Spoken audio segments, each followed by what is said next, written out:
नमस्कार मित्रों, मैं आज पैरामीटर ऑफ लॉ के इस चैनल में पॉस्को एक्ट 2012 से संबंधित प्रावधानों को बतलाने जा रहा हूं तथा इस एक्ट में 2019 में हुए संशोधन तथा 2020 में बनाए गए रूल्स को भी बतलाऊंगा।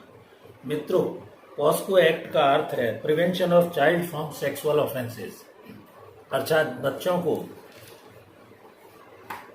उनके साथ सेक्सुअल ऑफेंसेस से संबंधित यह अधिनियम 2012 का है और लड़का लड़की बच्चों को कैसे इस ऑफेंस से प्रिवेंट किया जा सके, रोका जा सके, इस उद्देश्य से इस अधिनियम की संरचना सेंट्रल गवर्नमेंट द्वारा की गई है।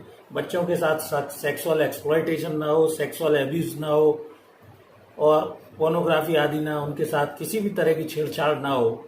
इस एक्ट का मुख्य उद्देश्य है। इसमें 2019 में एक महत्वपूर्ण संशोधन लाया गया तथा 2020 में कुछ रूल्स मद्रास हाईकोर्ट के डायरेक्शन के आधार पर बने। इसमें POCSO act 2012 protection of children from sexual offences में जो बच्चों की आयु रखी गई है, उस आयु को लेने के लिए कई चीज़ें देखना आवश्यक है। जैसे यूएन का जो कन्वेंशन हुआ था उसके अंदर भारत भी एक था और इंडिया द्वारा भी साइन किया गया था। उसी परिप्रेक्ष्य में सेंट्रल गवर्नमेंट 2012 का ये पॉस्को एक्ट बनाया गया और इसमें एज जो है बिलो 18 साल से कम के जो बच्चे हैं उनको रखा गया है। जबकि child labour prohibition and regulation जो एक्ट है उसमें 14 साल के भीतर के बच्चों को रखा गया है। बच्चों की परिभाषा जो दी गई है, juvenile justice care and protection children act 2015 के अंदर 16 साल से कम उम्र के बच्चों को रखा गया है, जबकि फैक्ट्रीज एक्ट में 15 साल से कम के बच्चों को लिया गया है। तो ये डिफरेंट एक्ट्स में बच्चों की जो आयु सीमा रखी गई है उसका मापमान या मापदंड अलग अलग है। जबकि ग्लोबली जो देश हैं, अमेरिका है, यूरोप है, जापान है, कनाडा है, ऑस्ट्रेलिया है, चाइना है, रशिया है, इनमें ग्लोबली 16 साल से कम के बच्चों को बच्चों की श्रेणी में समझा गया है और रखा गया है। मैं ये बतलाऊंगा अभी आपको कि ग्लोबली जो डेफिनेशन है बच्चों की, वो 16 साल से कम आयु के बच्चों को उसमें रखा गया है। इसमें एक और महत्वपूर्ण बात यह है कि इसमें जो पॉस्को लॉ है, जो बच्चों से संबंधित सेक्सुअल ऑफेंसेस का लॉ है, वो जेंडर न्यूट्रल लॉ है। अर्थात ये बच्चों में बच्चा और बच्ची, लड़का लड़की दोनों सम्मिलित हैं। इसमें दोनों के लिए ये लागू होगा। Different type of sexual abuse, किसी भी तरह के वो सेक्सुअल एब्यूज करते हैं, इस एक्ट ने उन्हें रिकॉग्नाइज किया है और डिफाइन भी किया है। Relief and rehabilitation of child, तुरंत रिलीफ उनको मिले, इसका मुख्य उद्देश्य इस अधिनियम का यह है। तत्काल उनको सहायता मिले और जैसे ही वो इस बात को नोटिस में लाते हैं, रिपोर्ट करते हैं या अपने पेरेंट्स को बताते हैं, इसमें किसी भी तरह का पेनिट्रेशन हो सकता है, पोर्नोग्राफी हो सकती है, नॉन कांटेक्ट हो सकता है, पेनिट्रेशन हो सकता है, क्रिमिनल एक्ट इनमें माना गया है। इन सभी बातों को आपसी यदि सहमति से भी कोई 18 साल से कम के बच्चे या बच्ची इस तरह का कोई ऑफेंस करते हैं तो वो क्रिमिनल ऑफेंस है। और बच्चा अगर 18 से कम है और दूसरा कोई मेजर भी है तो वो भी ऑफेंस में की श्रेणी में आएगा। कंसेंट को ये एक्ट रिकॉग्नाइज नहीं करता है, अर्थात सहमति को इसमें मान्य नहीं किया गया है। बच्चे और 18 साल के भीतर के सेक्सुअल ऑफेंस के मामले में ये जनरल मानते हुए 18 वर्ष की आयु रखी गई है कि बच्चों में अंडरस्टैंडिंग नहीं होती है और इतनी समझ नहीं होती है। लेकिन आजकल के जो बच्चे हैं, डिजिटल युग है, तमाम तरह के वो मोबाइल, लैपटॉप, कंप्यूटर आदि का कार्य करते हैं तो उनकी समझ, अंडरस्टैंडिंग बढ़ गई है। इस पर आगे मैं बतलाऊंगा। मद्रास हाईकोर्ट का एक फैसला भी है। इसमें जो बर्डन ऑफ प्रूफ है, मतलब सबूत का जो भार होता है, वो एक्यूज्ड के ऊपर रखा गया है। क्रिमिनल लॉ के अंदर जबकि ऐसा है कि burden is on the prosecution to prove इस case beyond all reasonable doubt, लेकिन इसके अंदर स्थिति भिन्न है और इसके विपरीत ये रखा गया है कि जो बर्डन ऑफ प्रूफ का भार होगा वो एक्यूज्ड पर होगा। एक्यूज्ड ये साबित करेगा कि जिम्मेवारी उसकी नहीं थी या गलती उसने नहीं की है। इसमें विक्टिम पर जिम्मेवारी नहीं है बल्कि एक्यूज्ड पर है। और स्पीडी ट्रायल के लिए इसके अंदर अलग से स्पेशल कोर्ट्स बनाई गई हैं। इसके अंदर पॉस्को कोर्ट्स होती हैं स्पेशल, जिन्हें 1 साल के अंदर केसेस का मेरिट्स के आधार पर डिस्पोजल करना होता है।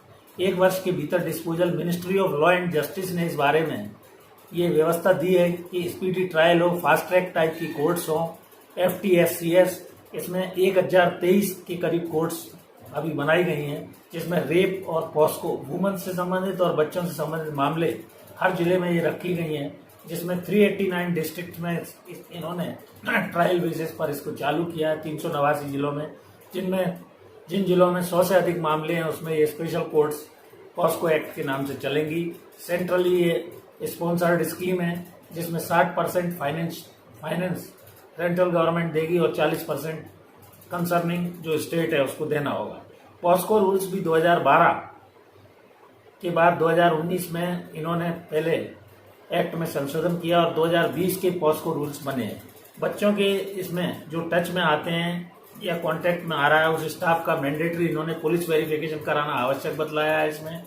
दूसरे इसमें चाइल्ड प्रोटेक्शन पॉलिसी के तहत 0 टॉलरेंस हो, साथ ही ऑर्गेनाइजेशन को उस पॉलिसी को एडॉप्ट करना होगा जो बच्चों से रिलेटेड है।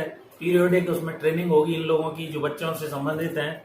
एजुकेशनल मटेरियल भी उनको इस तरह का बतलाया जाएगा जिससे बच्चों को इस ऑफेंस से संबंधित बेसिक एलिमेंट्री नॉलेज हो सके। पुलिस पर्सनल को भी ट्रेनिंग इसमें दी जाएगी तथा साथ ही जो फॉरेंसिक एक्सपर्ट वगैरह हैं उनको भी इसकी ट्रेनिंग लेनी होगी। कंसर्न अथॉरिटीज को इसको बाद में रिपोर्ट करनी होगी पूरी कार्यवाही को। मद्रास हाईकोर्ट के समक्ष ये डिबेट आई जिसमें ये कहा गया कि यदि 18 साल से कम के बच्चों की उम्र अगर 16 साल कर दी जाए, क्योंकि मैच्योरिटी अंडरस्टैंडिंग उनकी अब बढ़ गई है, डिजिटल युग है, हर तरह के वो कंप्यूटराइज्ड और लैपटॉप और मोबाइल आदि का यूज कर रहे हैं, बच्चे जल्दी मैच्योर्ड हो रहे हैं, इसलिए 18 से अगर 16 साल कर दी जाए तो जो केसेस पेंडिंग हैं उनकी संख्या में कमी आएगी। डीक्रिमिनलाइज इसको किया जाए। कंसेंट से ये केसेस बहुत जगह हो जाते हैं, तो दोनों अगर माइनर्स हैं, विक्टिम्स, चाहे वो लड़का लड़की हो, तो जो विक्टिम है और प्रिपेटर है तो दोनों के केसेस में कमी आएगी। 16 से 18 वर्ष के जो बीच के केसेस थे वो कंसेंचुअल या सहमति के आधार पर ज़्यादा पाए गए थे, डीक्रिमिनलाइज करने के उद्देश्य से, ऐसा उन्होंने सुझाव इसमें दिया है। अब मैं आपको बताता हूं कि सेक्शन 29 जो पॉस्को एक्ट है वो क्या कहता है। एवरी एक्यूज्ड, ये जनरल प्रिजम्पशन है कि every accused is innocent unless proved is guilty. ये एक नॉर्मल इसमें डिफरेंस है। दिल्ली हाईकोर्ट ने ये माना कि बेल आदि के मैटर में पॉस्को एक्ट के accused is guilty unless he prove, जब तक कि वो ये नहीं सिद्ध कर दे कि वो गिल्टी नहीं है। प्रिजम्पशन ये होगा स्पेशल कोर्ट का शैल प्रिज्यूम उस व्यक्ति ने यह अपराध किया और वो ऑफेंडर है।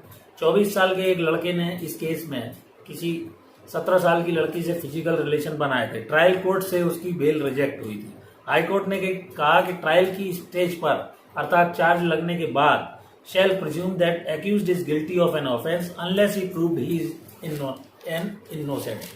तो मैंने आपको ये पॉस्को एक्ट जो बच्चों से संबंधित अपराध है, सेक्सुअल एक्सप्लॉयटेशन है, सेक्सुअल एब्यूज है, इसके बारे में पॉस्को एक्ट 2012 के प्रावधान, उसके अमेंडमेंट 2019 तथा रूल्स 2020 के जनरल प्रिंसिपल्स को prevention of child from sexual offences के बारे में बतलाया। मैं आशा करता हूं कि इस वीडियो में बतलाई गई जानकारी आपके लिए और समाज के लिए अत्यंत उपयोगी सिद्ध होगी। यदि ये मेरा वीडियो अच्छा लगा है और अभी तक आपने इस वीडियो और मेरे चैनल पैरामीटर ऑफ लॉ को सब्सक्राइब नहीं किया है तो चैनल को प्लीज़ सब्सक्राइब करें तथा इस वीडियो को अपने साथी, दोस्त, यार, समधी तथा परिचितों को अवश्य भेजें। Thank you for watching this video. नमस्कार।